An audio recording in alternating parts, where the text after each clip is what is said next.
Hello friends, I am S.K. Sinha with my 14th lecture on photogeology, remote sensing and GIS.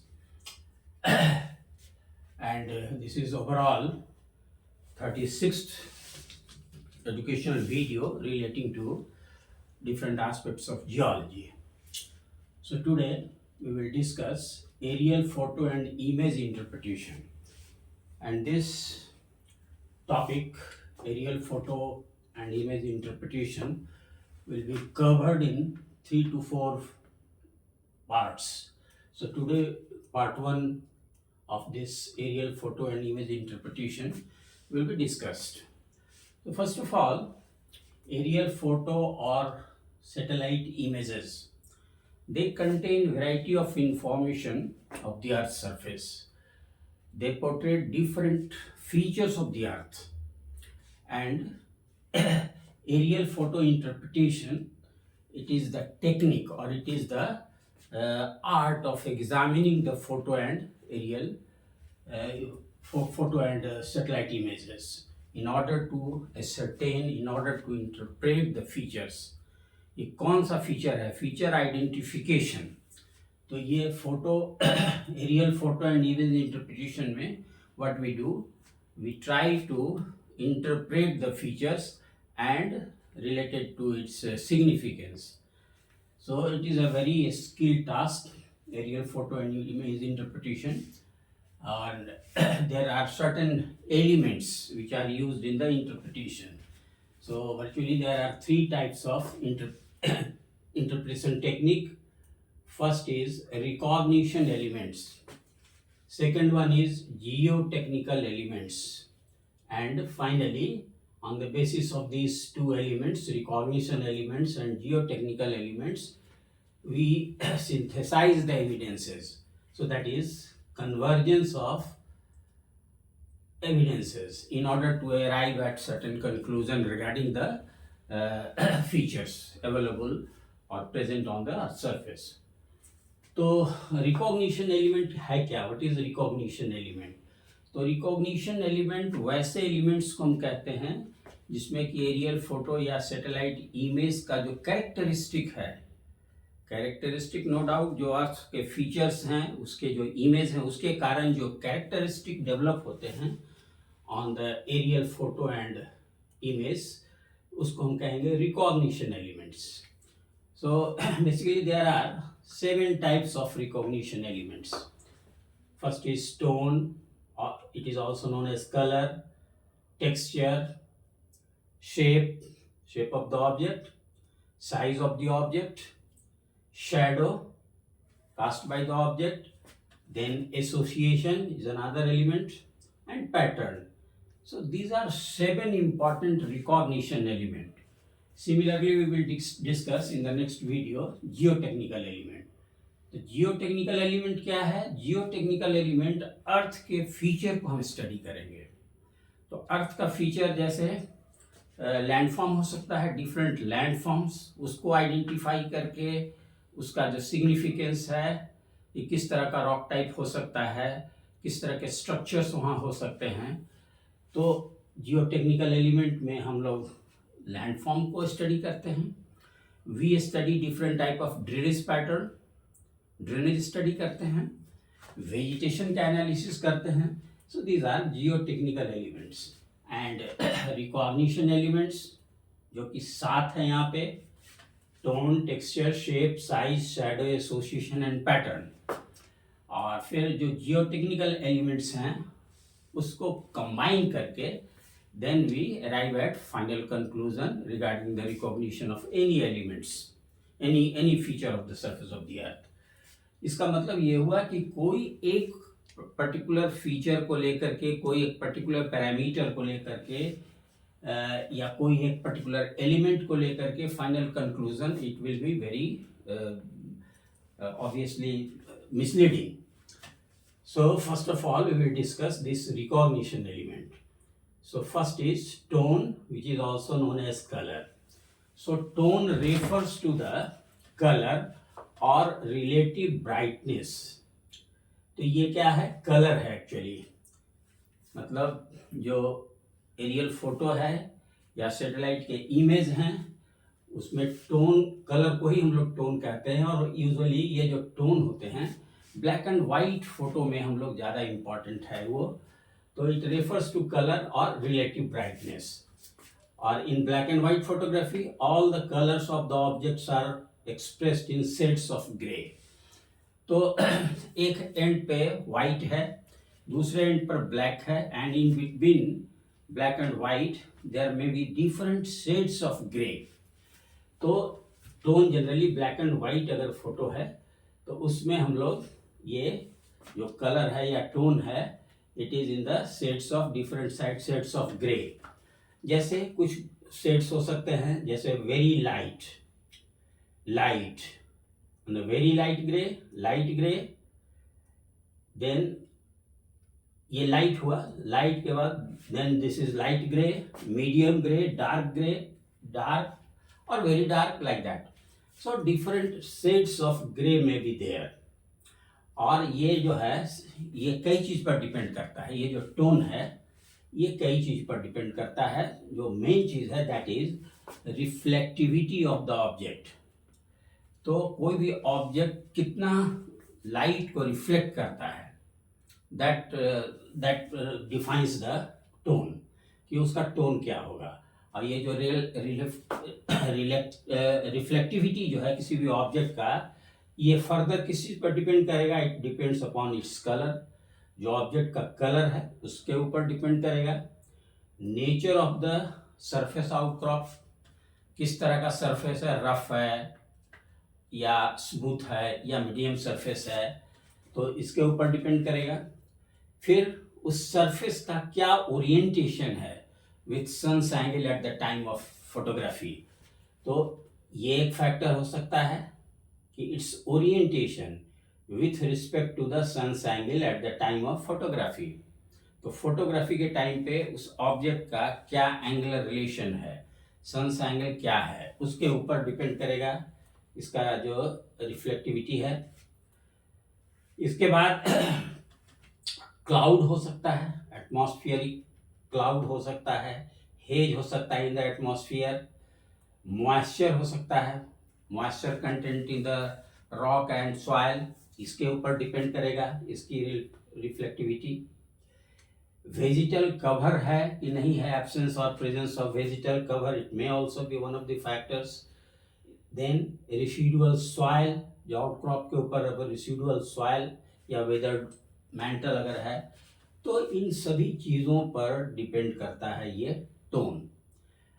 But in spite of so many factors regarding this tone, tone is one of the very important aspect of recognition element, and by virtue of tone बहुत सारे जो rocks हैं उसको हम identify कर सकते हैं। जैसे शेल को हम ले लें तो shale shows characteristic dark tone. तो only on the basis of the tone, अगर ये सेडिमेंट्री टेरेन है तो we can very easily identify sandstone, limestone and shale. Shale का एकदम कैरेक्टरिस्टिक डार्क टोन होगा, वेयर एज सैंडस्टोन का ब्राइट टोन होगा।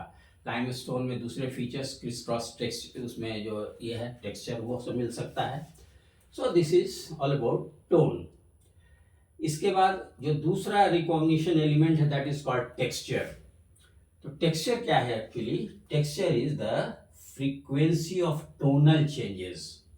Frequency of tonal changes. अगर ये एक सैटेलाइट का इमेज है तो इस सैटेलाइट की इमेज में टोनल वेरिएशंस क्या है, what is the frequency of variation in the tone, तो it defines the texture.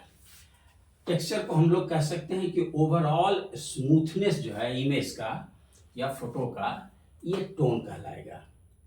And tone is produced by an aggregation of small features, especially on the large scale photo. तो ये जो texture है it is important especially for large scale photo, not for a small scale photo. तो इसका significance texture का large scale photograph में ही है, small scale में है but not so much. अब ये जो texture है it is the product of tone, shape, size, pattern and shadow effects. तो इन सब के कारण जो टोनल वेरिएशन होगा दैट डिफाइंस द टेक्सचर। अब ये टेक्सचर कई तरह के हो सकते हैं। टेक्सचर में be defined as coarse texture, medium texture, fine texture, smooth, rough, rippled, mottled, granular, blocky, woolly, crisscross. So these are important types of texture. So first of all, this large, coarse, medium and fine. ये जो course, medium और fine texture है usually ये depend करता है scale के ऊपर। Course texture usually large scale जो फोटोग्राफ्स हैं उस पे हम लोग कोर्स टेक्सचर को देखते हैं। तो coarse texture is produce due to clustering of trees with rounded canopies और राउंडेड क्राउन्स।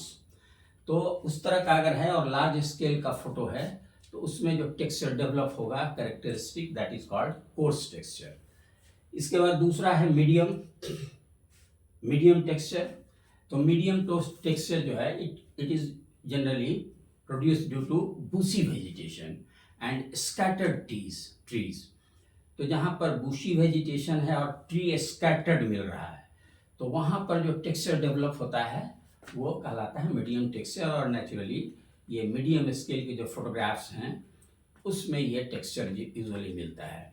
और फाइन टेक्सचर ये thick forest with small canopy और जो ग्रासी वगैरह जो लैंड है उसमें ये फाइन टेक्सचर मिलेगा। So this is course, medium and fine end of course it depends upon the scale of the photograph, किस तरह का स्केल है। तो large scale, medium scale, small scale ये सब है वो। आफ्टर दैट फाइन टेक्सचर है, स्मूथ टेक्सचर है। तो ओवरऑल अगर जो फोटोग्राफ है वो अगर बिल्कुल उसमें ज़्यादा वेरिएशंस नहीं है तो उसको हम लोग बोलेंगे कि इट इज़ स्मूथ टेक्सचर। तो स्मूथ टेक्सचर जनरली जो ग्रासेस होते हैं उसके कारण डेवलप हो सकता है, as well as in the alluvial areas. Alluvial plain जो है जहाँ पर जो ग्रेन साइज वेरिएशन है वो कंपैरेटिवली कम है तो it gives rise to smooth texture. And on the other hand जो रफ टेक्सचर है it is produce due to irregular vegetation, regular नहीं इरेगुलर वेजिटेशन। और दूसरी ओर ग्लेशियल डिपॉजिट्स जहाँ पर की साइज जो है बड़े बड़े साइज होते हैं और वेरिएशंस जो है बड़े साइज, छोटे साइज, सारे जो मटेरियल्स हैं दे आर डम्प्ड टुगेदर, तो it will give rise to rough texture. फिर उसी तरह से रिपल्ड टेक्सचर है, रिपल्ड टेक्सचर, मॉटल टेक्सचर। तो these are also type of texture. Rippled texture जो है ये डेवलप होता है शैलो वाटर बॉडीज है उसके जो वाटर वेव्स हैं उसके कारण ये जो रिपल्ड टेक्सचर होता है। और ये नेचुरली ये जो फाइन मतलब स्मॉल स्केल जो फोटोग्राफ्स हैं उसमें रिपल्ड टेक्सचर स्टडी हम लोग करते हैं। फिर मॉटल टेक्सचर है। तो मॉटल टेक्सचर ये फ्लूवियो ग्लाशियल डिपॉजिट्स जहाँ होते हैं, यहाँ पीटेड आउट वाश हैं, they give rise to mottled texture. एक बड़ा इंपॉर्टेंट टेक्सचर है ये क्रिस क्रॉस। तो ये जो क्रिस क्रॉस है ये जनरली इंटरसेक्टिंग ज्वाइंट्स जो होते हैं उसमें होगा और ये लाइमस्टोन वाला जो रीजन है उसमें ये टेक्सचर मिलता है। But this texture is seldom used और seldom studied as a criteria for identification. तो इसको हम लोग सिंगल मतलब करके नहीं देखते हैं, it is always studied with in association with this tone. तो tone and texture they are studied hand by hand. So this is texture. Now third recognition element, it is shape. So shape is also one of the very important recognition element. Or some geological and geomorphological feature can be identified by their characteristic shape. तो जो भी geological features हैं और geomorphological features हैं, बहुत सारे features they can be studied और they can be identified. उसको हम लोग रिकॉग्नाइज कर सकते हैं, आइडेंटिफाई कर सकते हैं उसके कैरेक्टरिस्टिक शेप से। जैसे फॉर एग्जांपल एलुवियल फैन को हम कर सकते हैं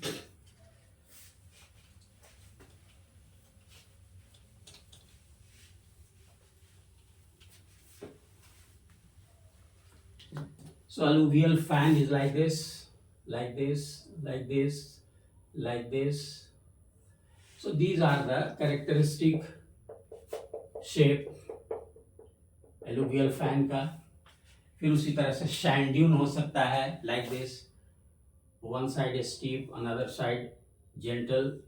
So this is sand dune. तो ये सब कुछ शेप हैं, कैरेक्टरिस्टिक शेप हैं.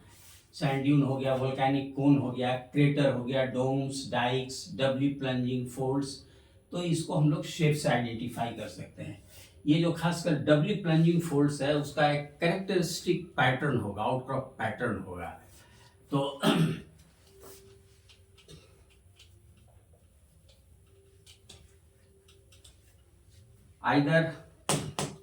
either it will form X type pattern like this, doubly plunging, or it will be like this,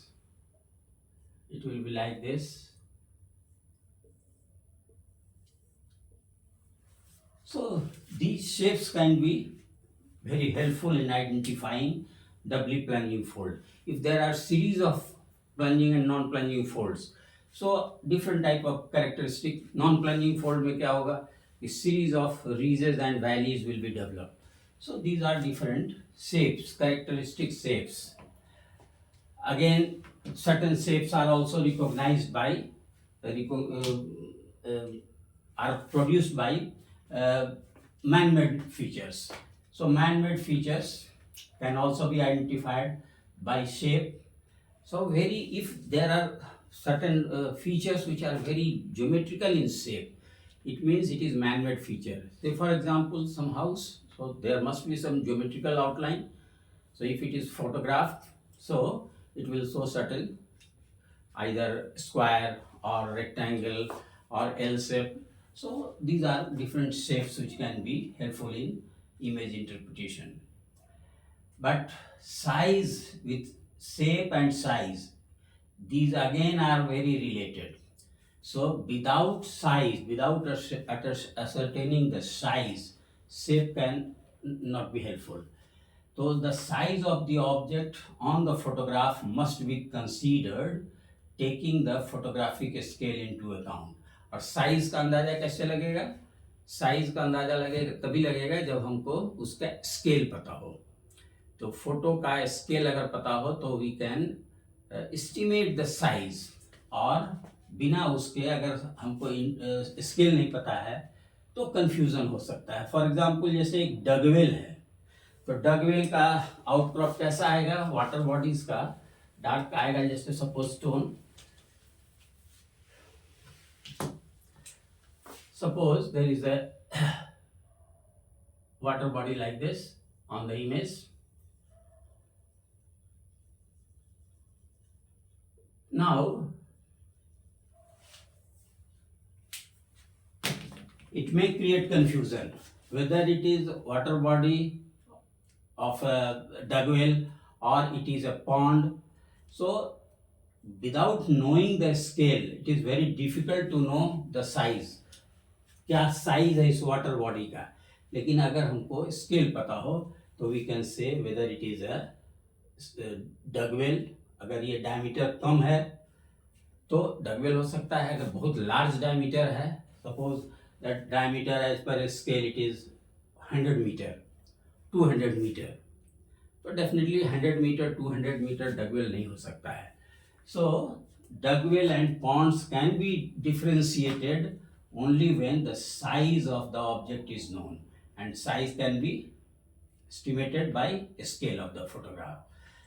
दूसरी चीज है साइज में कि जो लीनियर फीचर्स है, पहले तो फोटोग्राफ हो या इमेज हो, जो लीनियर फीचर्स होते हैं they are enhanced in the photograph. तो ये तो नंबर वन. दूसरा चीज है कि कोई भी लीनियर फीचर अगर लार्जर है देन द एवरेज साइज, तो it very characteristically indicate that it may be a fault or a large joint or a lineament.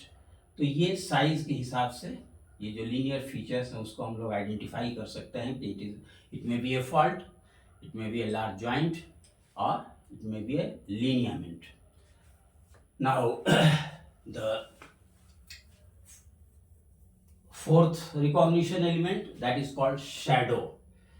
तो ये जो शैडो है, ये सबसे पहला तो ये है कि एरियल फोटो इंटरप्रिटेशन में shadow sometimes it creates hurdle, क्योंकि जो जो पार्ट शैडो में आ गया, अर्थ का जो भी फीचर्स अगर शैडो में आ गया, it will very list give very list information, but sometimes shadow also helps in interpretation. क्योंकि जो शैडो है, पहले तो ये समझ लें कि why shadow is there, because most of the photography is done in daytime. तो डे टाइम फोटोग्राफी होने के कारण जो हाई स्टैंडिंग ऑब्जेक्ट्स हैं दे कास्ट देयर शैडो, और ये जो है, ये जो शैडो है, ये it is specially important in the identification of man made objects.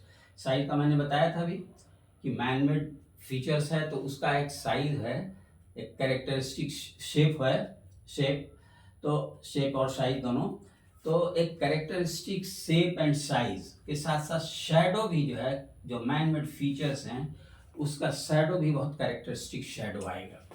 जैसे कोई भी वर्टिकल ऑब्जेक्ट है, चिमनी है या टावर है या हाई राइज बिल्डिंग है, तो उसका जो शैडो है it is a very characteristic shadow and हम उसको आइडेंटिफाई कर सकते हैं. फर्दर जो नेचुरल फीचर्स हैं, जैसे वर्टिकल बेड है, कोई डाइक है, कोई वोल्केनिक कोन्स है, क्लिफ्स है, they also cast their shadow and this characteristic shadow helps us identifying the objects कि क्या है ये. और खासकर जो ट्रीज का जो शैडो है, डिफरेंट टाइप के जो ट्री का जो शैडो है, तो अलग अलग कैनोपी का जो शैडो है अलग होगा. एक मैंगो ट्री का जो शैडो है it will be different from eucalyptus और pine. So on the basis of the shadow of different trees, because different type of trees cast their shadow in different pattern, so it will show the type of vegetation. तो अगर type of vegetation हमको पता चल गया, then we can to some extent interpret regarding the soil which support them. तो shadow is also important. And association, one more recognition element is association. तो it is said that a man is known by the company he keeps. तो similar the case is here.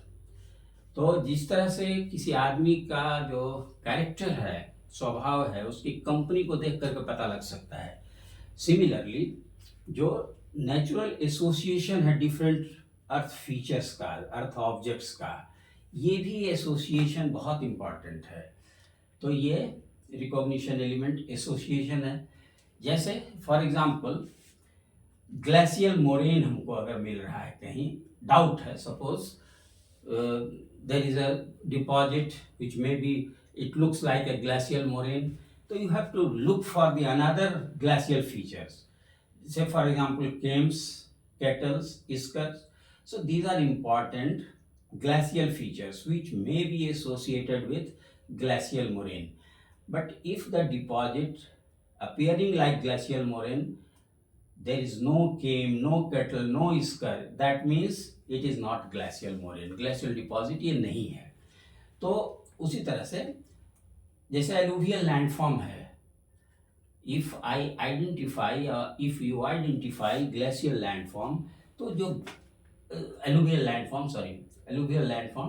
तो जो alluvial features हैं they must be present. Say for example alluvial fans may be associated, meandering channel or meandering rivers may be there, oxbow lakes may be there. तो ये सब association को देख करके हम लोग आइडेंटिफाई कर सकते हैं, इंटरप्रेट कर सकते हैं कि कौन सा फीचर हो सकता है. सैंडी डेजर्ट्स है, सैंडी डेजर्ट्स है, तो वहाँ पर क्या एसोसिएशन हो सकता है? ड्यून्स का हो सकता है, सैंड ड्यून या ड्यून कॉम्प्लेक्सेस. एक से ज़्यादा ड्यून्स अगर है तो that is called dune complex. Pedestal rocks, ये भी बहुत कैरेक्टरिस्टिक फीचर है ग्लेशियर, ये विंड डिपॉजिट्स, विंड इरोजन से ये डेवलप होता है. तो these features are likely to be associated in sandy deserts. फिर सपोज कहीं पर बहुत डेंस वेजिटेशन मिल रहा है, तो डेंस वेजिटेशन का अगर एसोसिएशन है in the aerial photograph, it means the area is high in moisture content. क्योंकि मॉइस्चर अधिक होगा, नेचुरली जो वेजिटेशन का ग्रोथ है वो बहुत अच्छा होगा. Suppose the vegetation is in linear fashion, like this, like this, like this. So these are vegetations. It means there is a river, and along the river side or the bank of the river, these vegetations have been developed due to high moisture content. So these are the significance of this association as a parameter of recognition. And finally, pattern. तो pattern क्या है कि set जो pattern है, ये different type के जो patterns हैं ये डेवलप हो सकते हैं. It may develop on the photographs due to orderly spatial arrangement of geological, topographical and vegetational features. तो ये जो कुछ जियोलॉजिकल, टोपोग्राफिक या वेजिटेशन, उसका अगर कुछ ऑर्डरली अरेंजमेंट है स्पेस में, तो it gives rise to certain pattern. और इसको हम लोग स्टडी कर सकते हैं, पैटर्न को स्टडी कर सकते हैं. जैसे ये जो डिफरेंट मैंने बताया आपको कि different geological, topographic and vegetational features, इसमें क्या हो सकता है, लैंडफॉर्म हो सकता है, ड्रेनेज का नेटवर्क हो सकता है, फॉल्ट हो सकता है, ज्वाइंट हो सकता है. तो इन सबों का अरेंजमेंट जो है, special arrangement, it will give rise to certain pattern. और इसका एक जेनेटिक सिग्निफिकेंस है. जैसे सपोज मान लीजिए कि ड्रेनेज पैटर्न, हम लोग ड्रेनेज नेटवर्क है, इसको हम देखें तो डिफरेंट टाइप के जो ड्रेनेज है, अल्टीमेटली इट इंडिकेट्स समथिंग, मतलब it indicates regarding the lithology, it indicates regarding the geomorphology. So these are the 7 important recognition element. So in the next lecture we will discuss geotechnical element and then convergence of evidences. So this is the end of the today's lecture. Thank you. Thank you.